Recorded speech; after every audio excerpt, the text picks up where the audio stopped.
Hi, we are here in the music room at PraiseGathering Music Group. I'm Rose Aspinall, and this is Backstory. If you were here for our first Backstory, welcome back. If you are here with us for the first time, come on in. We're glad you're here with us. We are here with the whole creative team at PraiseGathering. And Randy, do you want to do some introductions? I would love to. Hi, I'm Randy Vader, and I'm the owner and founder of PraiseGathering. And we're here today to talk about a new musical that we want to share some things with you. But first, I wanted you to meet our creative team. These are the three folks that I work with that do all of the things that finally come out to you. They arrange the music, they do the DVDs, they do all these things. And Jody here, Jody Hull, she's the head of Media Ministries here. And her job is to oversee all the creative development of our DVDs. And we have been having such wonderful success with that. And so many great comments from around the country. Jody is the newest of the employee of us here. She's been here 17 and a half years. 17 and a half. She's the kid. She's the baby. She's the baby. And over here, you would certainly recognize this gentleman. We have been working together for a long time, a couple decades. I was only 7 or 8. I took you right out of gym class in the 7th grade. And very young. Jay is the vice president of PraiseGathering, and he is responsible for all the creative output on everything, all the music, all the arrangers, all the recording, and of course is very active as a composer and arranger himself. Rose Aspinall is the director of worship arts, and that encompasses a lot of different things here. Number one, our dramas and readings and different things that we're starting to put up on the net. And then Rose also works as a producer and a writer with me as we develop musicals and develop script and develop narrations. And you might recognize her voice too, because she's the person that narrates all these musicals with me. So that's our creative team. And I forgot to tell you, you've been here since '88. Since '88, and you were not far behind that. Not far behind. So 20-some years, the kid, 17, so. Randy, so many people, when you go out to conferences and speaking engagements, they just love hearing the stories that you tell about our songs and about our musicals. So as we promised in our last Backstory, we wanted to talk a little bit about what led you to create a missions musical. Well, you know, they all have their own story, and Jay will tell you that too. Very seldom does a musical end up with the idea we had at the beginning. But this one was rather unusual. This musical is Into All the World, missions musical. I was in Texas, Music, Texas, a year ago, and a friend of ours from down there named Wally Black, he and I had dinner at an Outback Steakhouse.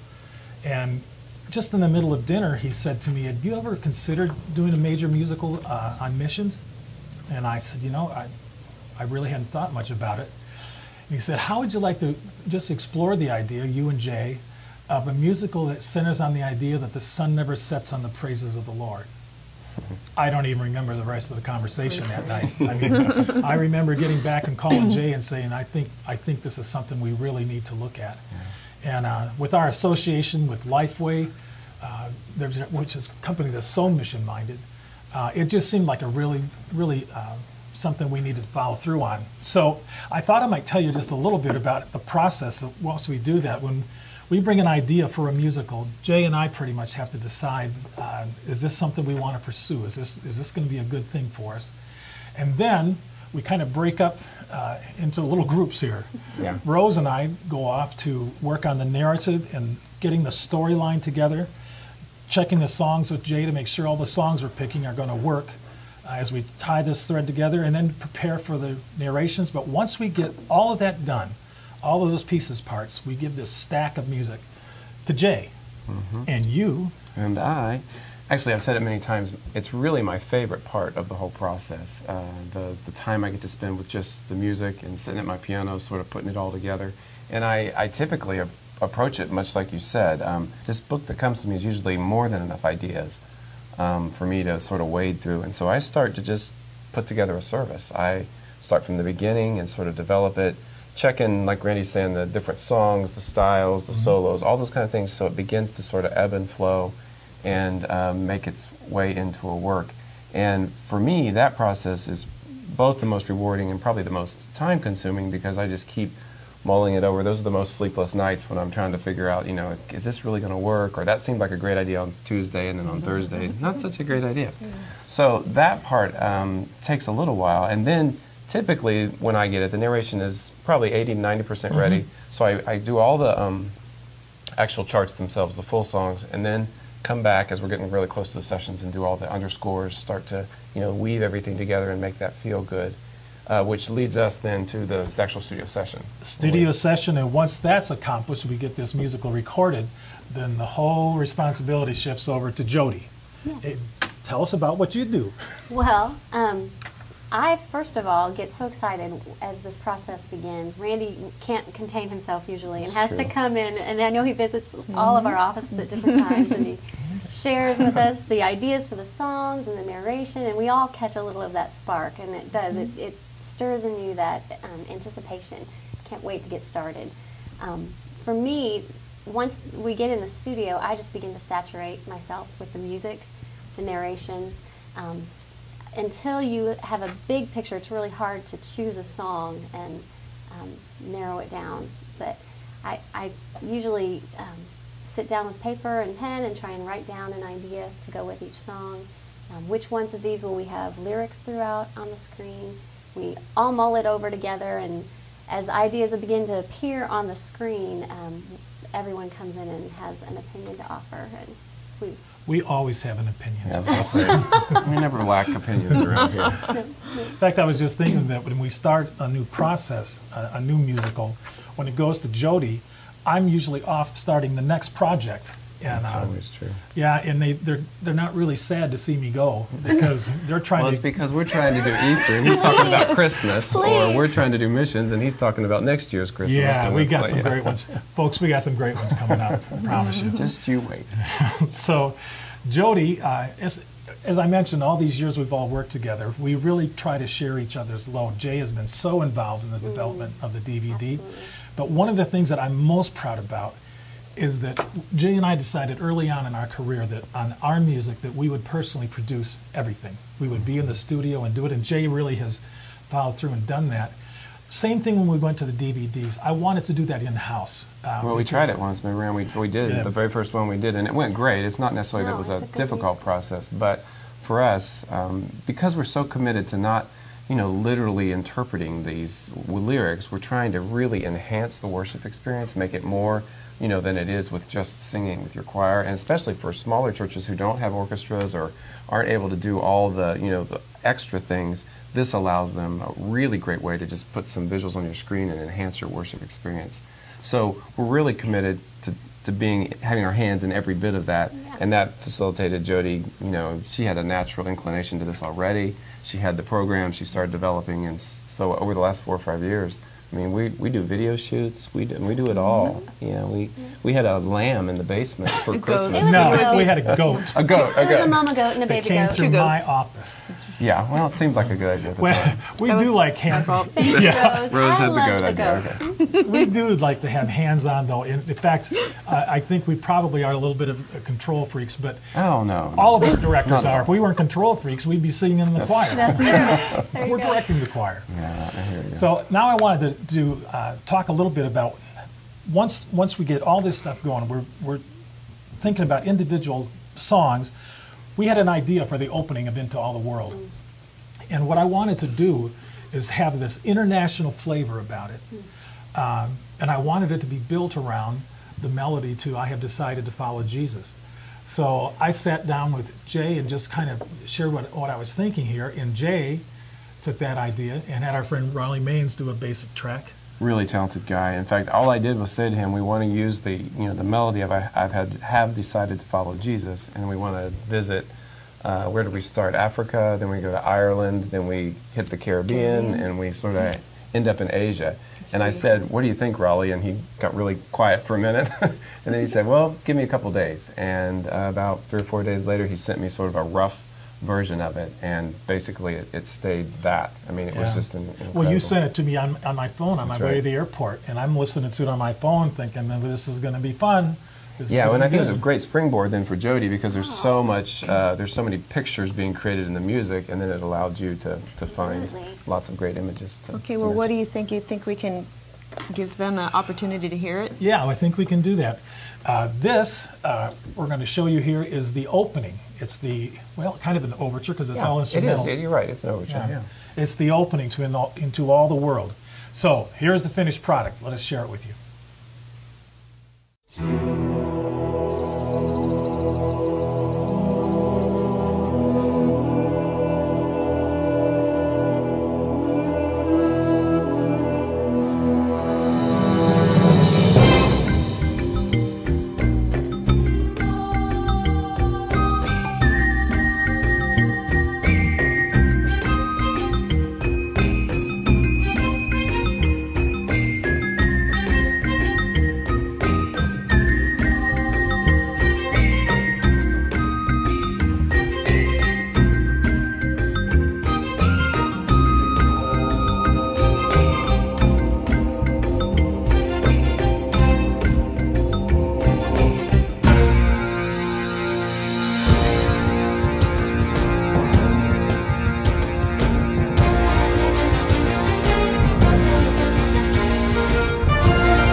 Awesome. That was great. So what you just heard was what we call the overture. It's just sort of a mini overture, actually. And from there, we go into He Reigns, which is an opening worship song, a great lyric, again, for missions as a whole. And that's sort of our opening worship song that gives you a chance for your congregation to sing and stand up and sing with you. And then we do a song called Into All the World. Into All the World. Which is special to me, Rand, because we wrote that how many years ago? 10. Yeah, at least. 10, 15. I sang They all with the get group. cloudy to me. Yeah, the days go fast. I sang with the group, my wife and Mark Clark, and this is one of the songs we sang all the time. And so it was really special to me back in those days. And then they get the chance to bring it back, and it became the anchor. Yeah, and you know, it's so interesting. We never used this in a musical. I know. And it was the perfect song for the musical. After that night when I talked to Wally, I knew we were going to call this Into All the World, and Jay was right on with me about that. And then as we collectively talk about it, this excitement just starts to build, especially when the songs are coming in. Yeah, because the next song, I learned, goodness, 15 years ago at the Brooklyn Tabernacle. And Great song. it's just such a great arrangement. And if you can use anything, Lord, you can use me. I mean, that's just... Right, and what I love about that, Rand, is we tend to think of missions as Africa, and this brings it back home to us from the idea of, you know, your neighbor. In fact, tell one quick story. My pastor at my church where I'm going now, I go to a church plant. There's about, well, not a ton of people, but over 70% of our church is unchurched. And when I first started going there, he took me to lunch, and we got to talk, and I said, is there anything I can do to help? Thinking he would talk about music. He looked at me and he said, well, you can start by taking your neighbor to dinner. And I thought, oh, I see. I see what you mean. Yeah. And that's just his heart. His heart is to minister to this community so that this community is grateful to have our church in this area. Yep. That's what I feel like Use Me really speaks to. Yeah, is that it really does. Right where you are, you can be used. And then we go into We Don't Fear the Darkness, which is an idea that started with you. Well, it's this whole thing of when we're called to missions, we're not called to just go off by ourselves. The assumption is what God promised us. Jesus said, I'm with you always, even to the end of the age. So when you're walking into a situation that you're not sure about, that you don't know, we have promises. We have eternal promises. So that was kind of a special song. And then the next one... You didn't tell them how cool the music was. Oh, the music is very cool. Randy listens to all kinds of stuff, so that you'll hear some Very influences there. eclectic. Very eclectic. Kind of Bon Yes. Jovi, if you know him. Absolutely. My grandson... But we don't listen to that kind of My stuff. grandson actually showed me the song that I kind of took the feel off of. And Cross Before Me was a great opportunity for me to get to work with Mike Harlan, who, Yeah. Lifeway Connection, and just an incredible man, incredible minister, incredible heart. Pastor's Heart. Pastor's heart, definitely. And the lyric, The lyric you is... asked me to, right? He and I, we were at a conference called CMPA a year ago, and I asked Mike if he would write a lyric for us on The Cross Before Me, which of course closes out, that's the last part of it, I have decided to follow Jesus. And I didn't want to use that song, I wanted a new song. And Mike, he's so talented, as you said, and his heart is so good, and he's got such a great gift at lyric. And then Jay really outdid himself. In fact, I've been thinking of asking Jay, how come he wrote that music? I've been saving that one. Saving, okay. Oh, it's really wonderful. It's one of the highlights to me of the musical, and it's really where the musical takes its turn, because we don't want to be observers of missions. We want to participate in the missions, and we want to encourage people to participate. Absolutely. And from there... Do you remember when you brought this to me? You weren't even sure it was going to be a song. I think it's Yeah. one of your better lyrics you've ever written. Thanks. Actually, it's called To Hold a Hand. And the minute I heard it, the first thing I thought of was, is the water is wide? Is that what Yeah. it's called? Uh-huh. The melody, the lyric fit perfect to that melody. And so it just, to me, they just married. And it's one of the few times that in that moment in your office, I could hear the whole chart in my head. Yeah, you really did. I knew it was going Yeah. to work. I knew it was going to be incredible, and I didn't have time to write it then, but I knew Yeah. when I finally got to it, it was going to be great, and it turned out. Well, and the great fun of this, when you really start getting the energy of what this musical can be, it comes back with Rose and me. I'm such a firm believer that the narrators, the hosts for a musical, they need to be those people that look the congregation right in the eye after every song, and in some form or other, say, you know, we have a story that can change your life forever. Absolutely. And that's what I think writing the narrations is one of my favorite things. And Rose and I just started doing this a while ago, and she's such a gifted writer and just excited about all this stuff. And of course, one of the things that I'm really so pleased about is we not only get to write the narrations and get them put into the musical, but Rose and I read those. And everybody has their responsibilities in all this. Huge responsibility falls to Jay, but as we get going, we're not the only 4 people in the company here. We have 6 other wonderfully gifted people who have all been here from day one. Who allow us to do what we do. They very make it true. all possible, and they are the ones that help keep us excited and keep us moving along. We're so fortunate to have them, and again, we've all been together for so many years that these become real special times. Do you want to talk about Jesus Saves? You go ahead. Well, here's what I loved about this idea. I heard this song first probably driving home one day, just on the radio. And then about 6 months later, we were at a conference, and I heard Travis sing it in a live event. And what I love about this song, Jesus Saves, is there's something familiar about this really brand new song. I mean, it's like you haven't heard it before, but something about the way the lyric lays, and of course, the tie with the title, I think, to the old hymn helps that. But it's this really... it's a time for corporate worship, right, in the middle of the Absolutely. word. It's a high praise kind of moment, and it sings so well. And I was really committed to trying to have it in here because we sort of vacillated. We went back and forth a couple Yeah. times, but it's a wonderful message for this point in the musical. Well, and we feel, by the time you pick the songs and you start moving them around, you get a better and better picture of what this is going to be like and what it is. And I think, too, for us, one of the things I'm so thankful for, too, is that we believe this story. Yeah. And I think that at the end of the day, that you can look back on your life, all of us that are in ministry, and realize that we gave our life to a perfect story. Yeah. That God's Word was perfect. And He gave us this wonderful story of salvation, this wonderful story of love, this wonderful story of taking care of the world around us and taking His truth into all the world. From there, we go to the final song in the musical, which is Song for the Nations. And for me, this has always been a special song for two reasons. One, when I was still in college, just coming out of college, that's when integrity music was just starting to hit.